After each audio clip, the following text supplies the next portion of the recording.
in my stage now, I can look back and say, thank gosh that didn't happen, because that would have been a disaster. But it was kind of embarrassing. I mean, that would be my go-to. I don't want to live anymore because I'm not worth it. I'm not worth it to you.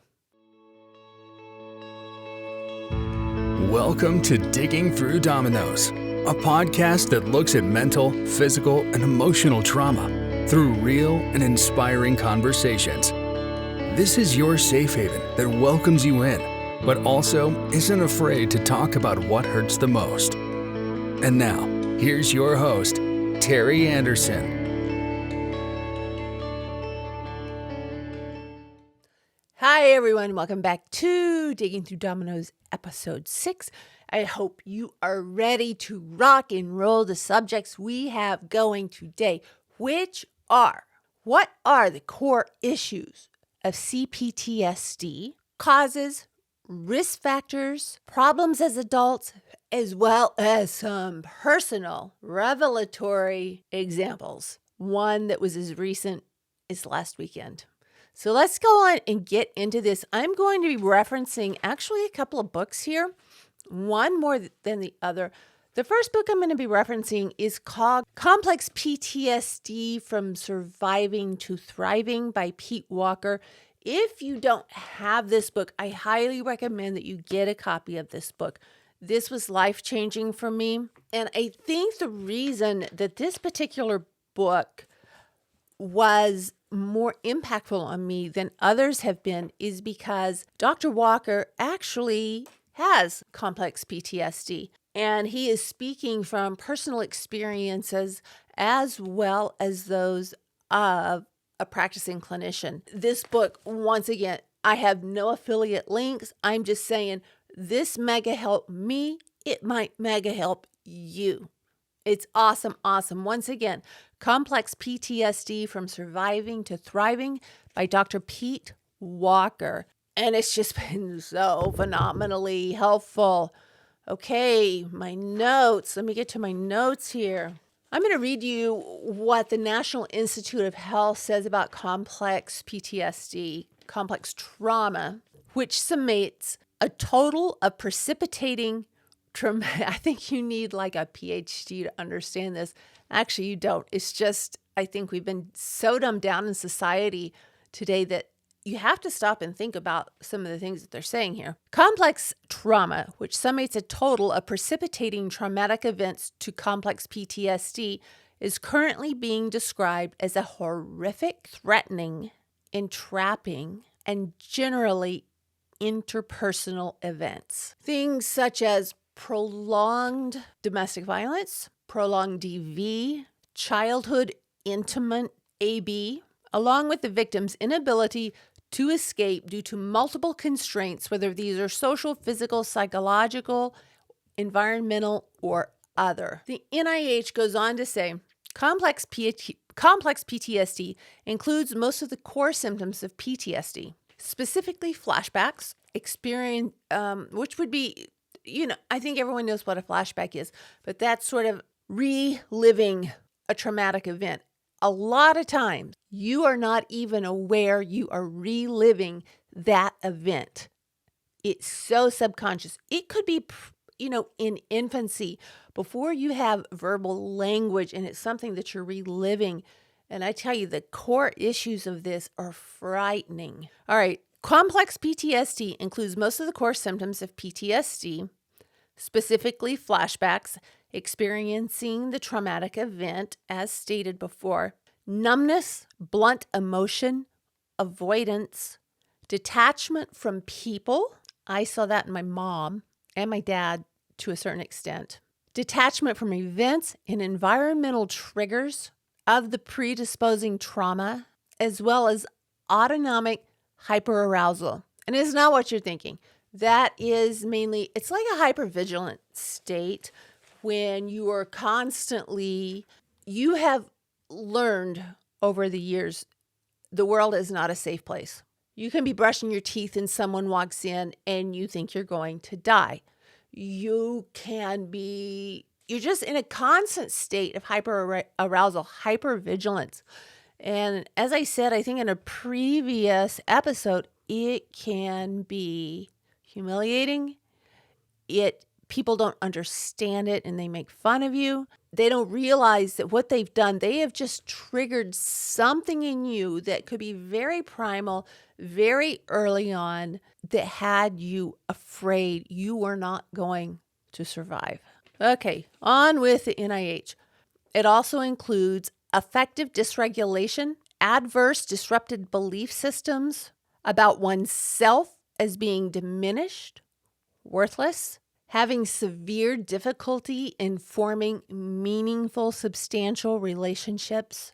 We're going to go in that a little bit more personally with me in a little bit. And maintaining meaningful personal relationships, as well as having deep-rooted feelings of guilt, shame, or failure.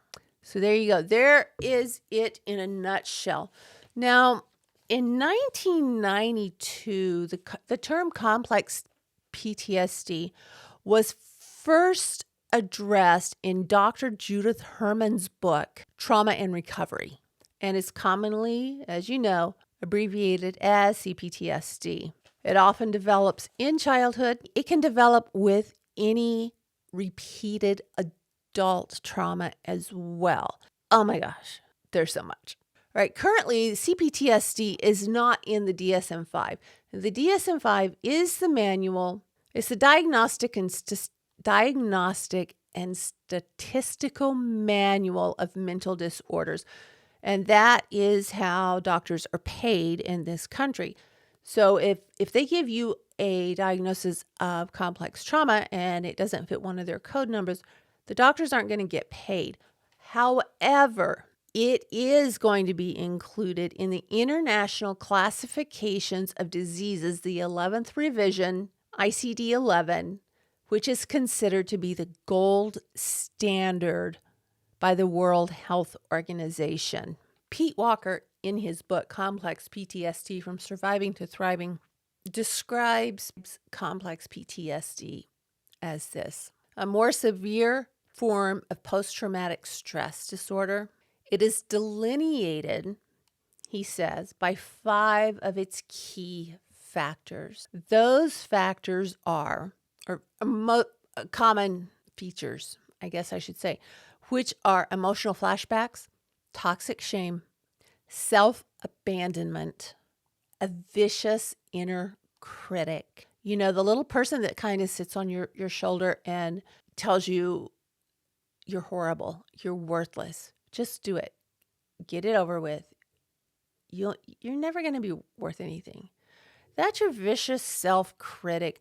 It's basically whoever conditioned you as a child, you're hearing them again. It's parroted in your mind over and over and over. It is so ingrained in us as humans. So P. Walker says that emotional flashbacks are one of the most common symptoms of complex post-traumatic stress disorder. He states that survivors of traumatizing abandonment, we're going to go into that, are extremely prone to emotional flashbacks.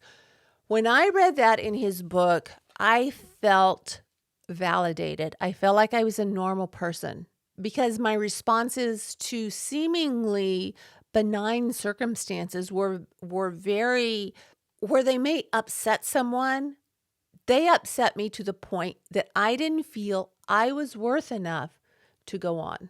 Did I say that right? I didn't feel I was worth enough to go on.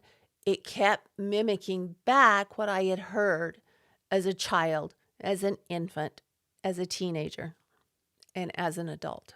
P. Walker says that these emotional flashbacks are sudden and often prolonged regressions to the overwhelming feelings of fear, shame, alienation, rage, grief, and depressions, and include triggering our fight-flight responses. Mr. Walker's theory, or Dr. Walker's theory, said he believes that these emotional flashbacks can last from moments, days, to weeks on end. In reading through this book, Healing Your Emotional Self by Beverly Engel, reading through several of Pete Walker's books. I have Complex PTSD from Surviving to Thriving, as well as The Tao of Fully Feeling. I have another one of his books downstairs. I can't remember the name of it right now. And then there is a book called, it's by a pitcher, I cannot remember his last name, but it is The Body Keeps the Score. I have not gotten into that one yet, but my gosh, the title of that pretty much says everything. The body does remember. What you might not remember consciously, your body's going to remember. If you're in a situation where you're feeling unsure, your body is going to tense up. Your body's going to be on alert, and you're going to be wondering what the heck is about to happen to me, because my world has not been safe in any way up to this point. So causes and risk factors are really interesting to me. And these I'm getting from WebMD, Medical News Today, Pete Walker's book, and the National Institute of Health, which you know is a government agency. So causes and risk factors: repeated physical or emotional abuse or abandonment, neglect, childhood, infancy and childhood neglect that's ongoing, living in a politically unstable area where you have no idea what the heck's going to happen, regular exposure to danger, exposure to people you know are going to harm you and you can't get out of it, being a prisoner of war, repeatedly witnessing violence or abuse, ongoing DV. You're more likely to develop complex PTSD if you were neglected or abandoned by your mother at a very early age. My bells just went off there. Did yours? My mom, I'm going to sidetrack. I'm going to tell you some personal stories in between some of this. We'll come back to that. The trauma lasted more than 2 years. Escape or rescue were unlikely due to circumstances. Experienced multiple traumas. You were harmed by someone close to you. So let's talk about some of these. I'm going to give you examples for me. I cannot speak for anyone but myself. These are things that I encountered. Other people may have encountered different things, different experiences. My earliest memory of my mother, I was probably 3 or 4, probably 4. And we lived in this little town called Midland, Texas. She was on the phone. I had been sent to my room and a tooth came out. I go to my mom and I'm holding this tooth. And I said, Mom, this just came out. And I was told it was probably a piece of popcorn that we had eaten the night before. It's not a big deal. And she continued her conversation with whomever she was speaking with. Said, Mom, no, this is a tooth. And it took me, I was a little kid, so timing here is a little bit off. It took me a little bit to get her attention to realize, hey, a tooth's just fallen out of my mouth. Finally, when she realized that I had a tooth that had come out, her reaction was much different because I was too young to be losing teeth. And I don't remember a lot about that after that. But there were a lot of things like that with my mom when I was little that really instilled in me abandonment, neglect, and worthlessness. I have very few pictures of my mother holding me. I'm always with someone else. Generally, I'm with my grandmother or my Aunt Susan. Those are the people I'm generally with, or my great-grandpa, one of my uncles. They're the ones that I felt safe with. They're the ones that took care of me. My mother really did not want me. She made it pretty clear that she did not want a child. She was telling me, one of the things I remember clearly, and I had to have been 3 or 4 years old, being locked out of the house in the backyard, banging on the door, Mom, let me in, Mom, let me in, Mom, let me in. No, you're staying outside. As I continued to bang on the door, my mother, and this happened multiple times, would open the door and say, if you don't stop it, I'm going to put you in the alley. But in our house there was an alley where we put all of the garbage cans. I am going to put you in the garbage can, and the garbage men are going to pick you up and take you away. Well, I remember one time telling her, I'll just tell them to bring me back home. And she very angrily said, they don't speak English. Now stay outside, stay away from the door. Okay, so I'm walking around not really knowing what the heck to do. Is my mother going to give me away to the garbage men? People that don't speak English, and I'm never going to be brought home again? My dad was traveling all the time, even before he became a corporate pilot. He was traveling a lot. He was away from the house a lot. When he did come home, he tried to be the best dad he could be. But there was also a real concern about being very quiet when dad was home. We couldn't make noise. We were not allowed to say one word when he was on the phone. We couldn't whisper. Whisper was worse than talking. I remember having to ask permission as a little girl, and I'm judging my ages by the houses we lived in.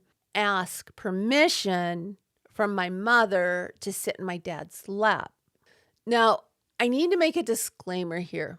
I love my parents. Probably about 30 years ago, I went through an adult children's of alcoholics class, which was very interesting. And I got through about the middle of it, and I was very, very, very angry with my parents. And I didn't know why.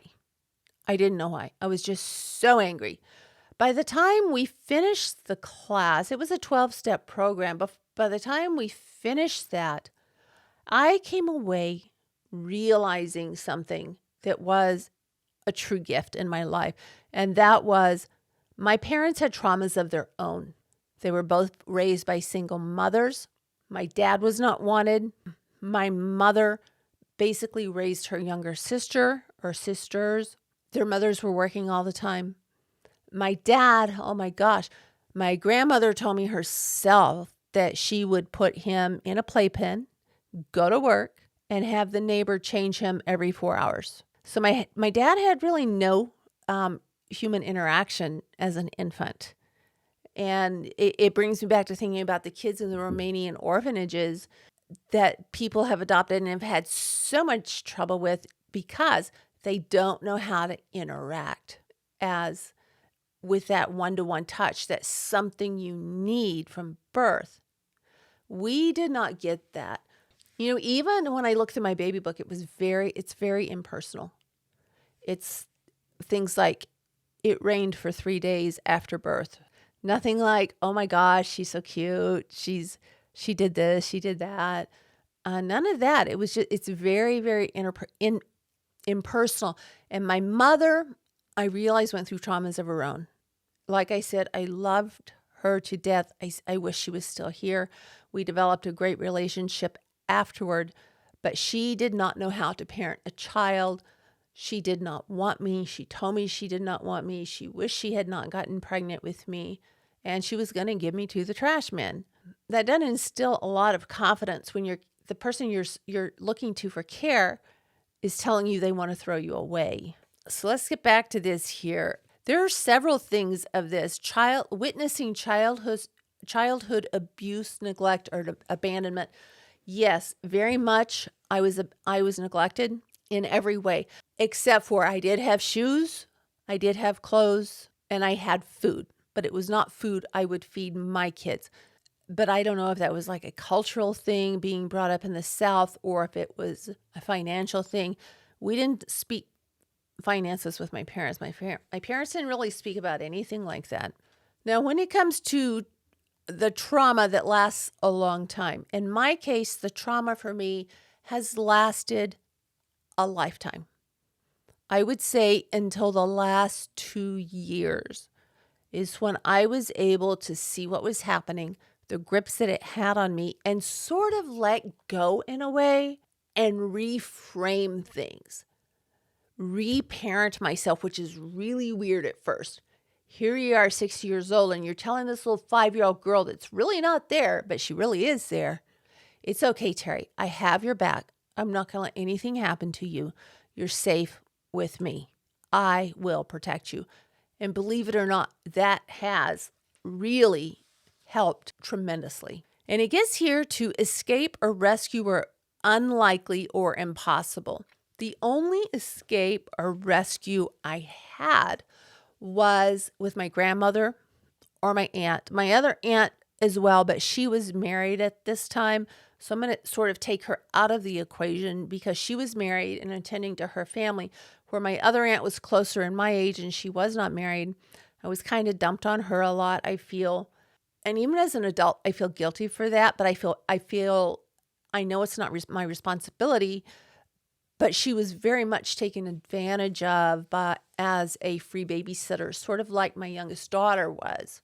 So the people I felt safe with my grandmother, my great-grandfather, several of my uncles, one of my great aunts, and my Aunt Susan. I can remember, when you're a little kid and you go throw yourself on the bed and you're like crying, you're like, Mama, Mama, Mama, Mama. No, it's really weird. I cried, Dina, Dina, Dina, Susan, Susan, Susan. Dina was my grandmother. Susan was my aunt. Those were the names that I would cry out when I was in trouble or when I felt abandoned. I would cry out for my aunt or I'd cry out for my grandmother. Mainly my grandmother. She was my main caretaker that I saw. I knew when I was with them all the time, I was 100% safe. I would have food when I was hungry. I would be played with. I would be talked to. I would be held. I would be read to. I can remember my aunt reading me books. I can remember my grandmother reading me books. I can remember my grandmother letting me help her with projects. What I remember with my mother is I was supposed to stay away. Like I said, I'm not going to speak for my siblings on that. They lived in Big Spring, we lived in Midland, and we had a car, but our main mode of transportation at that time was by airplane. My father was a pilot. He had his private pilot's license. He was going on to get his corporate license.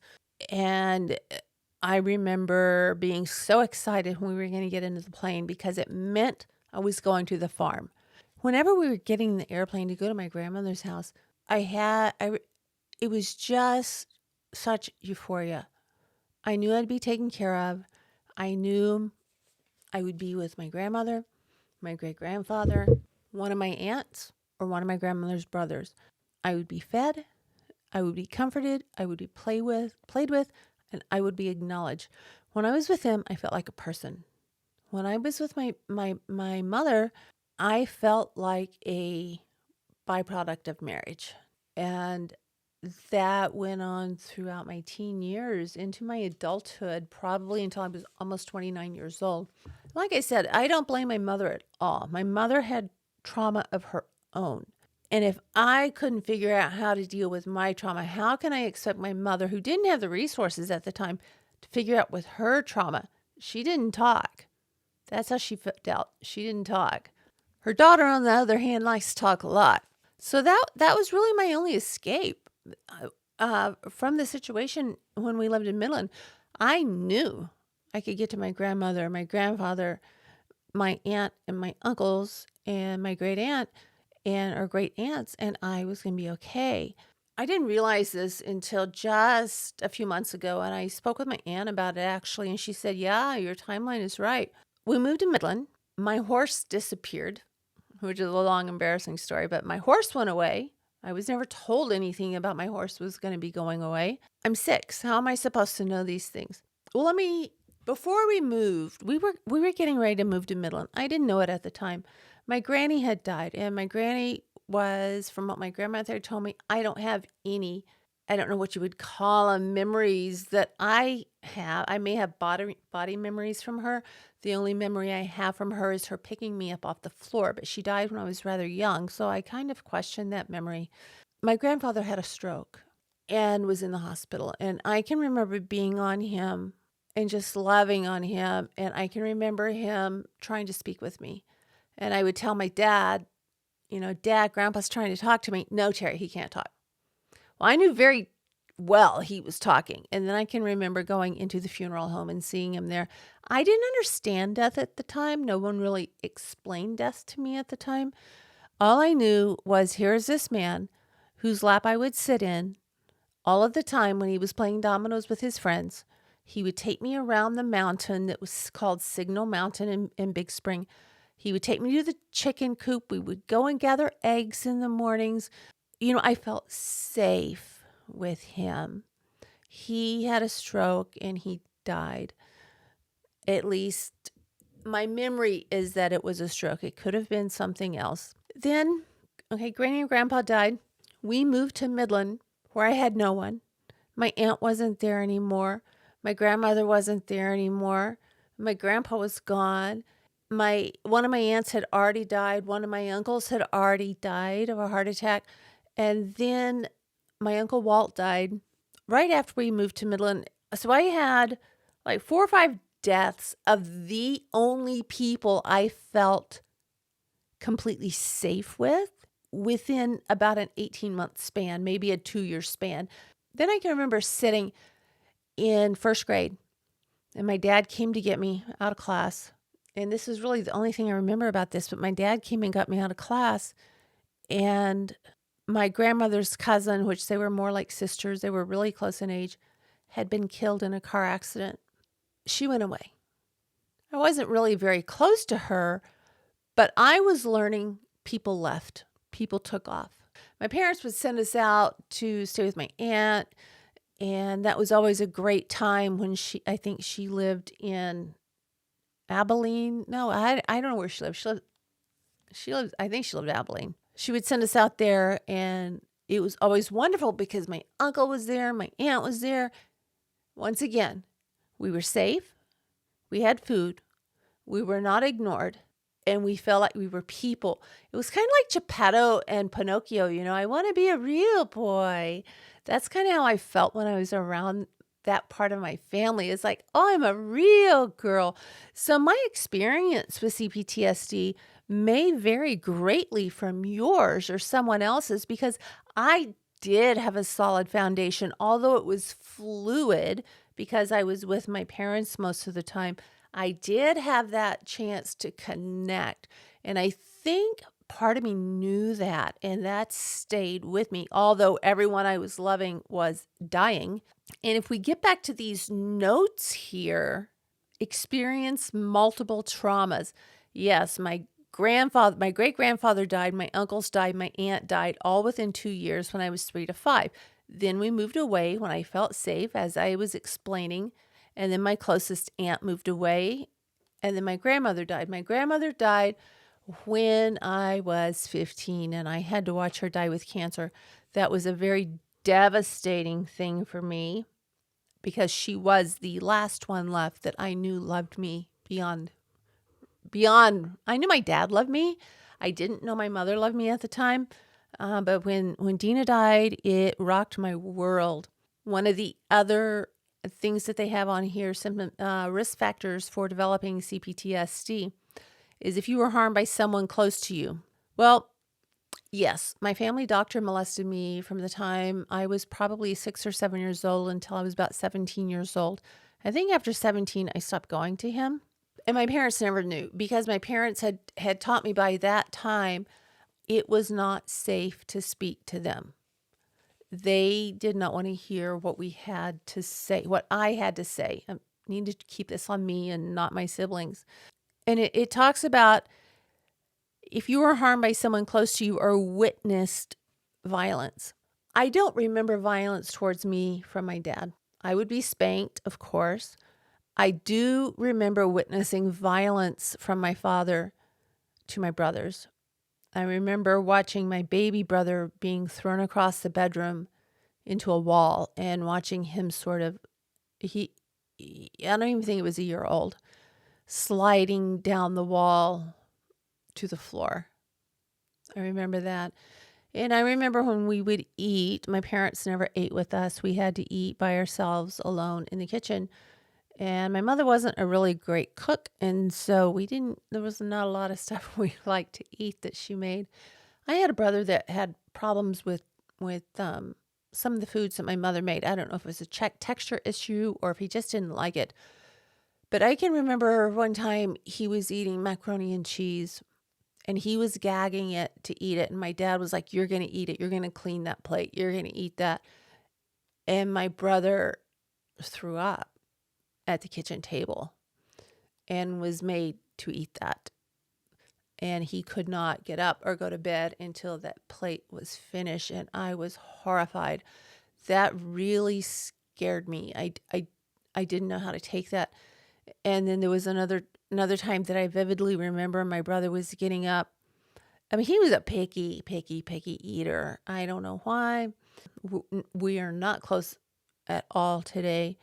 I remember one time my mother had made like a pot roast or something, and he was taking bites of food and he was sitting on them to look like he had cleaned his plate. But when he got up to walk away, on his behind, it was filled with pot roast and potatoes and carrots and all kinds of stuff.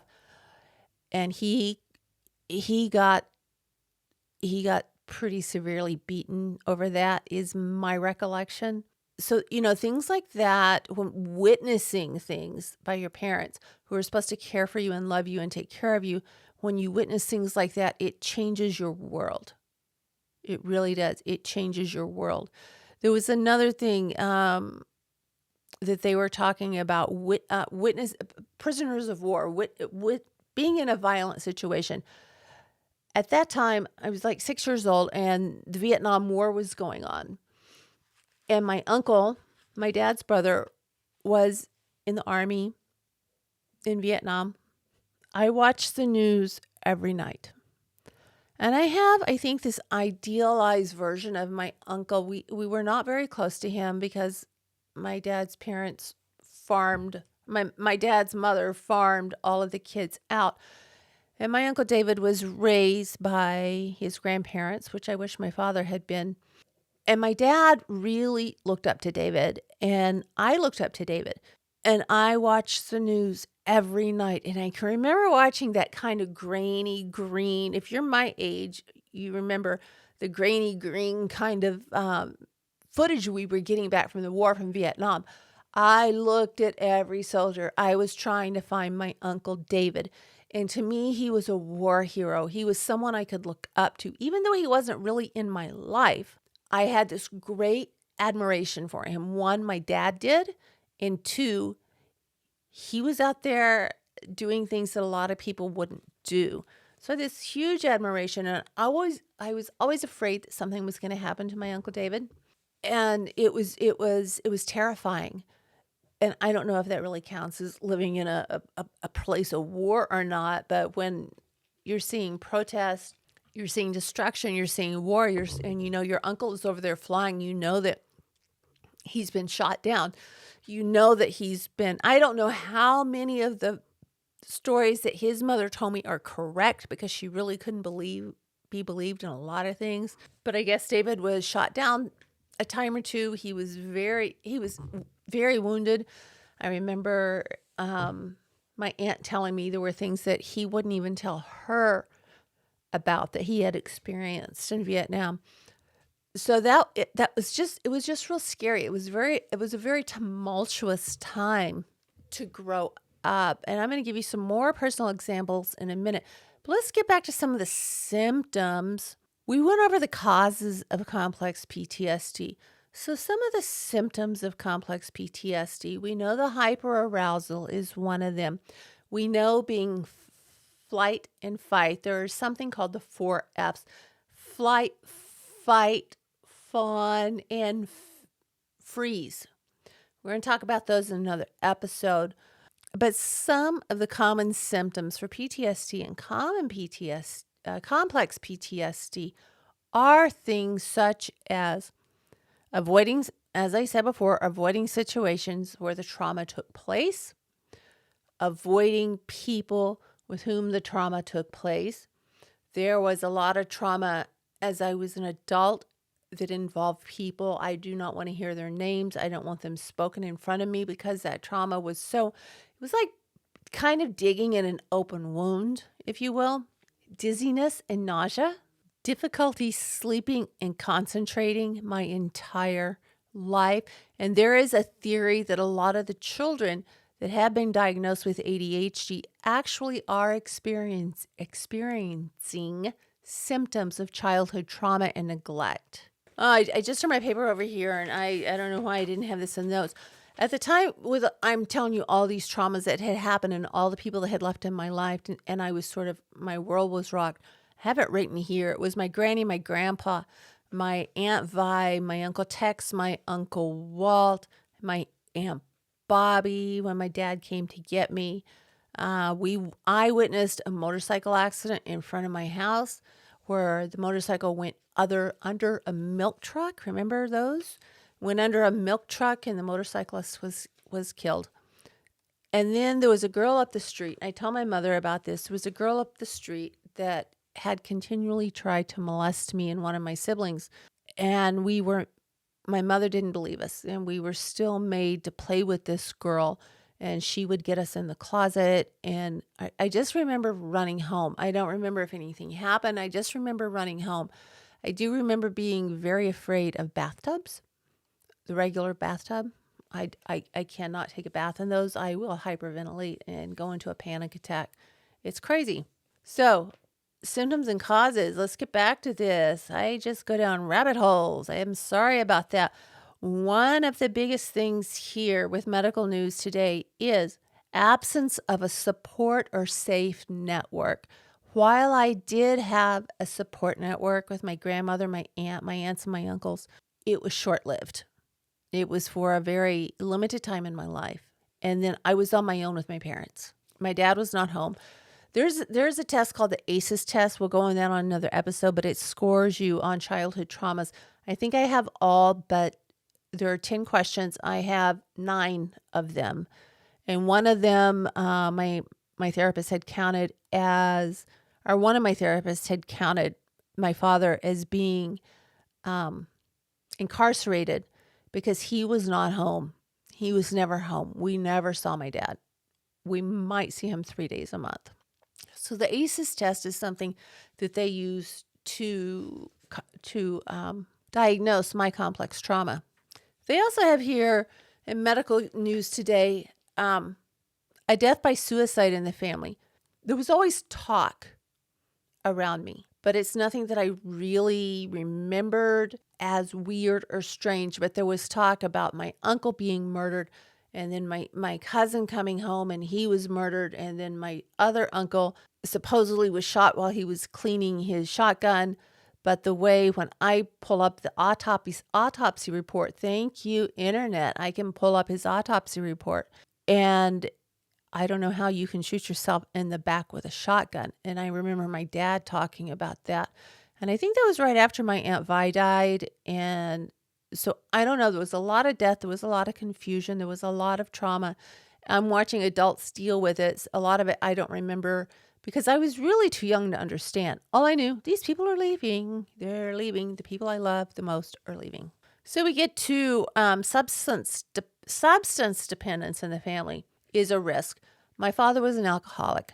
His mother was an alcoholic. My dad was not just an alcoholic. My father was a raging alcoholic. He was not ugly or mean when he was drunk, but he was a little too friendly that made me very, very uncomfortable, probably because I'd never really been held by my dad. I had never been touched by my dad that I could remember.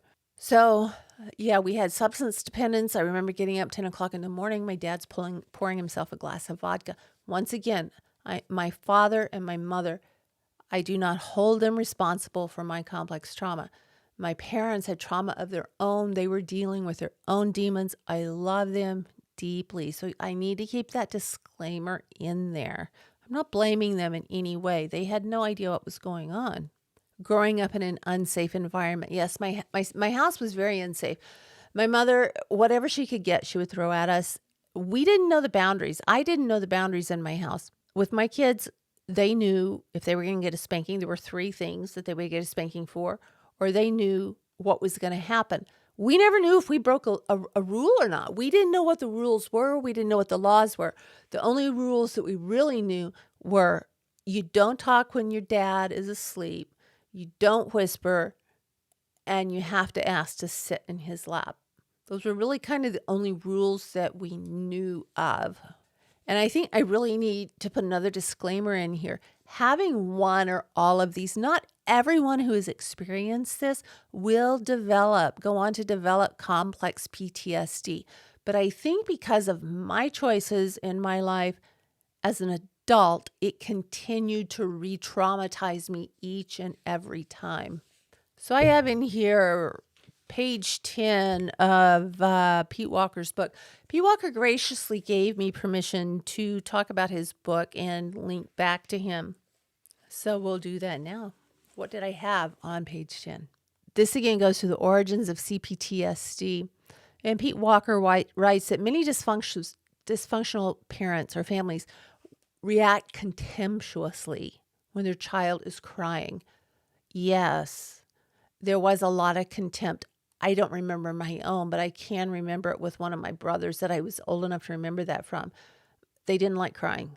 And it was, it's how babies call for attachment and attention and to meet that primal need. And my parents just did not meet it.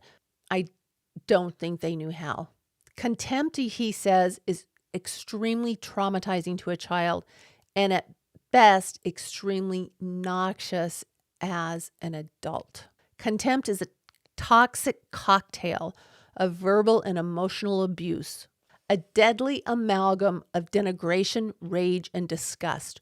Rage creates fear and disgust creates shame in the child in a way that soon teaches her to refrain from crying out, from ever asking for attention from her caregivers. Before long, the child gives up on seeking any kind of help or connection at all. The child's bid for bonding and acceptance is thwarted, and she's left to suffer in the frightening despair of abandonment. Particularly abusive parents deepen the abandonment. Now, my parents, I don't think, were particularly abusive. Children who are made to feel worthless and powerless devolve into learned helplessness and can be controlled with far less energy and attention. Cult leaders also use contempt to shrink their followers into absolute submission after luring them in with brief phases of fake unconditional love. And that is another thing that we experienced. Before I met my husband, he was in a cult for quite a few years. It was devastating. It had an impact on our family. It had an impact on his family. And it quite the story that is not mine to tell. P. Walker also says, furthermore, C-PTSD can also be caused by emotional neglect alone. I know without a doubt I had that. My aunts would tell me that, my mother would tell me what a horrible baby I was. And I remember my aunts telling me, I don't understand that because you were an adorable baby. But it's hard to reconcile because my mother told me forever what a terrible baby I was. Emotional neglect also typically underlies most traumatizations that are glaringly evident. Parents who routinely ignore or turn their backs on a child's call for attention, connection, or help abandon their child to unimaginable amounts of fear, and the child eventually grows up and succumbs to depressed, death-like feelings of helplessness and hopelessness. These types of rejection simultaneously magnify the child's fear and eventually add a coating of shame to it. Over time, this fear and shame begets a toxic inner critic that holds the child and later adult totally responsible for his parents' abandonment until he becomes his own worst enemy and descends into the bowels of C-PTSD. Thank you, Pete Walker, for allowing me to share this. So not being able to have your parents to go to. I remember having a bully. His name was Richard. And I had to walk to school. Every freaking day he would steal my lunch money. I would tell my mother, and my mother wouldn't do anything. So one day I figured, I'm going to have to take care of this myself. I was scared to death walking home. This was like in first or second grade because he would stop me and he would want, or on the way walking to school, because he would stop me and he'd want my lunch money. I can still see him with his red hair, his plaid shirt, freckles, big, to take my money. What was lunch money back then? Like 25 cents, 35 cents, I don't know, something like that. And he took it. And my mother wouldn't do anything. So the next time, or down the road at some point, I put rocks in my lunchbox. And I told him I didn't have any money. And if he didn't leave me alone, I was going to hit him with my lunchbox. He's like, oh, yeah, little girl, what are you going to do? You're going to hit me with your lunchbox. Well, I slugged him in the stomach with my lunchbox. And he never bothered me again. So I think that's, kind of, that was showing me a little bit of tenacity that I could take care of myself, but I didn't believe it. I was continually told I wasn't going to make it. I remember having the feeling at a young age, I will never be able to take care of myself, because that's what had been modeled to me, that's kind of what had been told to me, that I wasn't worth it. And so I really did not feel I could take care of myself as an adult. And P. Walker here is talking about when the trauma is so repetitive and ongoing and no help is available, the child may become so frozen in trauma that the symptoms of simple C-PTSD, the symptoms of simple PTSD set in. However, if a child is affected by ongoing, continual familial abuse, neglect, and abandonment, profound emotional abandonment, the trauma will manifest as C-PTSD in emotional flashbacks. Now, C-PTSD is a lifelong condition. It doesn't leave. You're stuck with it. You got to learn how to deal with it.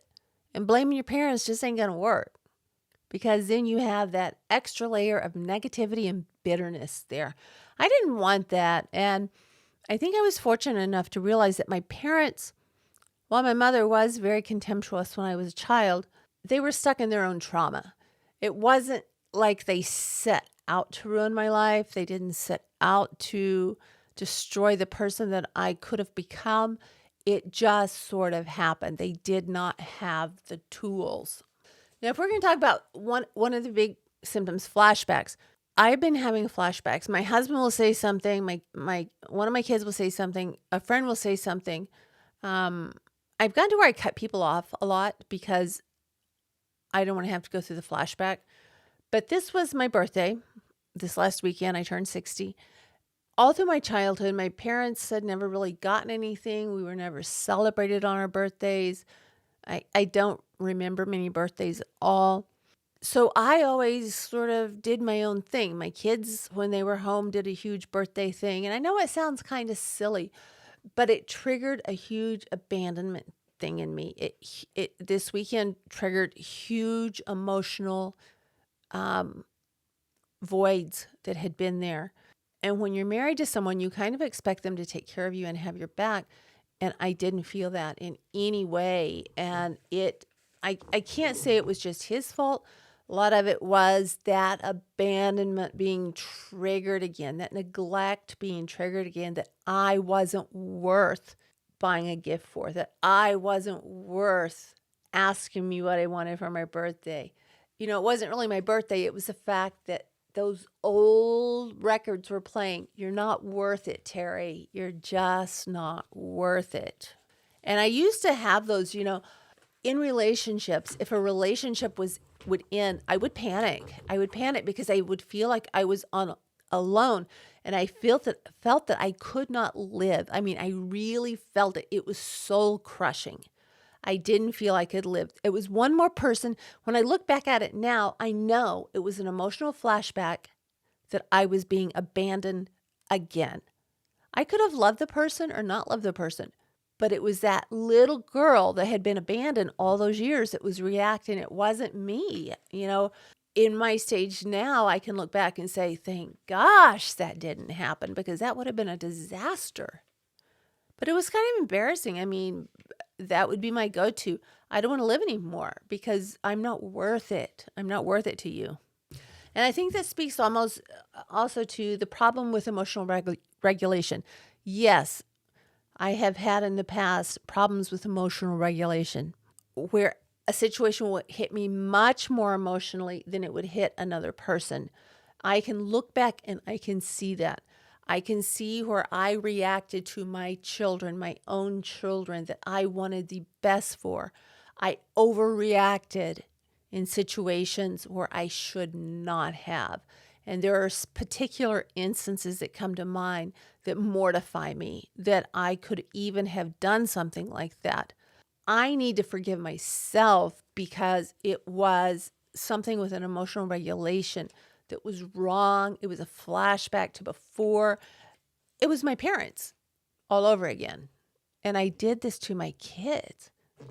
It's terrifying to think of something like that. Then we get to persistent negative thoughts about yourself. As I said before, I never thought I was worth anything. What do I have? I have this face. That's it. I would get comments from my dad, like when I was a little girl, we would meet a lot of his clients and they would say, "Oh, you have such a beautiful little girl." And he would say, "Well, she's okay for a girl." Well, I know what my dad was trying to do. Now, he was trying for me not to be egotistical or have this, whatever. But what he did was really diminish me that first I was okay for a girl. It kind of made me feel like he never wanted a girl, although I know that wasn't true. It just kind of was the way it made me feel, and that I wasn't okay. The only thing I had at that point that I knew of was I could make myself look okay, and that's very shallow. It's very, very shallow, but that's all I really had. Everything I had that I was thinking of that I'd been told, it was all wrong. Nothing was right. Difficulty in sustaining relationships. Okay, difficulty in sustaining relationships, very much so. I will get up close to a person and then I'll back off because I'm afraid they are going to hurt me. So I need to get out of it. Or I become too needy, too clingy because I'm afraid I'm going to lose something, and not necessarily lose them, but lose a part of myself because they're leaving me and I am not worth it once more. So when I look back on the string of relationships I had, and we'll go into that maybe on the next episode or the one after that, how each and every one of these relationships affected me. And then there was one relationship I had that actually did a lot of healing, but it was very, very damaging at the same time. So relationships are very difficult to navigate when you have no base, when you have no foundation, when you have no self-confidence, you have no self-worth. Everything becomes a fight. It's a struggle continually. This is a paragraph from Beverly Engel's. In Beverly Engel's Healing Your Emotional Self. I have one little paragraph here. When there is no safe attachment figure the child can turn to for comfort, that child learns everyone is dangerous and not to be trusted. This means that some trauma survivors can have deep social anxiety and social phobia. And I had that. When I moved to Oregon, I told myself it was going to be a fresh start, but you know what? It was all service level. All service level. There was one girl in my life that I can think of that I have had a deep, a much more deep relationship with. And we have just recently reconnected, and I'm very thankful for that. She's really one of the only people that I thought I could talk to and not be judged. Then I want to get back real quick to the physical symptoms. I don't know why my notes are so misconstrued right now. Well, yeah, because my mind is like a mess. The physical symptoms, I have been plagued with physical things my entire life. I would have stomach aches. I would have headaches. I would have things that would happen that were just weird. And there's no explanation for it. I was just in the hospital this weekend, and they can't figure out what's going on. And I asked them finally, after reading through this book, I said, could this be emotionally brought on? Can it be manifested by a lot of the stuff that I've gone through? They don't know what I've gone through. That's a question for my psychiatrist and my therapist. But it gave me a little bit of relief. I mean, the ongoing allergies, neck and back pain, headaches and migraines, thyroid problems, chronic fatigue, insomnia. Oh my gosh. Yeah. A lot of physical, if you think about it, it has to come out somewhere. All of this damage cannot happen and not have it explode in your face or explode somewhere. One of the things, if you recognize yourself in any of these things that I've spoken about, I'm sharing my story. I'm being very open, very, very transparent here. And it's going to get even more transparent because my feeling is if I can help one person, then I've done my job. And I think it's really important to be able to look at yourself objectively and say, hey, I see myself in that. What happened? Is it really me? Did something happen? What's going on? And try to objectively figure this out. See a therapist. There is no shame in seeking a therapist. It is the strong that want to take care of themselves. I shouldn't say that because there are people that are just too afraid because of all the trauma that they've been through. But it takes a great deal of courage to really want to work out those root problems. I wouldn't speak of my childhood until probably maybe 6 months ago. Try and remember and validate your childhood experiences. Realize that it wasn't your fault. You were just a little bitty kid. How are you supposed to take care of this? When I was speaking with my aunt, she was crying because she said she felt so bad there was nothing she could do. She watched what was going on and there was nothing she could do. And I remember saying, Susan, you were like 12 or 13 years old. What could you do? Really, what could you do? There was nothing you could do, especially back, in the 60s. There was nothing she could have done. And so I really want to make sure that she knows, and if you feel guilty because you didn't do something when you were too little to do something, it's not your fault. These adults had us like, what, I guess, what can you do? There's nothing you can do. There was nothing. You feel bad about it and you wish you could have done something, but that's your adult self speaking. That's not the child of the age you were when that was happening. I think one of the things keep coming to mind is as we go on with this. I can remember I had been riding my bicycle and I had a 10-speed. I had saved all my money up. My dad took me to buy it.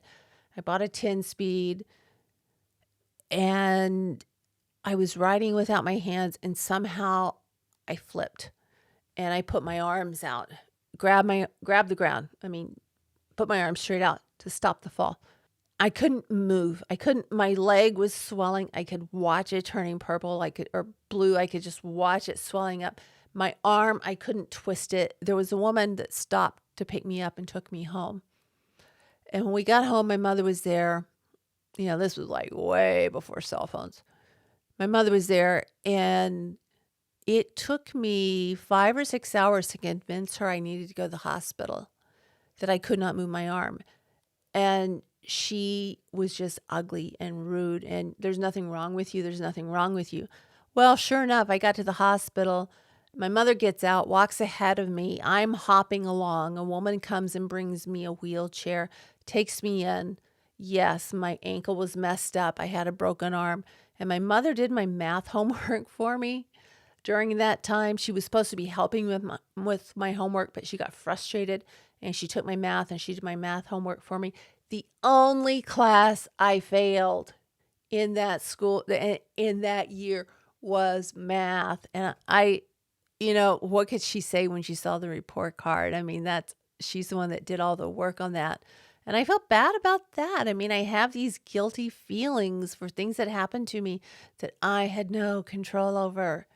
You guys, realize, do some research. I'm telling you, these books are magnificent. Healing Your Emotional Self by Beverly Engel. These are not sponsored, but I will put links in the description box for them. And I cannot speak highly enough of Complex PTSD from Surviving to Thriving by Pete Walker, or The Tao of Fully Feeling, Harvesting Forgiveness Out of Blame by Pete Walker. I will put those links in the show notes below. Hope you guys have a fantastic week, and we are going to get on with episode 7 next Tuesday, 5 a.m. Please listen on the podcast platforms if you can. That's going to help it a lot. If you're watching on YouTube, please remember to like, share, comment. It helps the algorithm. It helps this information get out to other people that could benefit from knowing they are not alone in their fight. I will talk to you guys soon.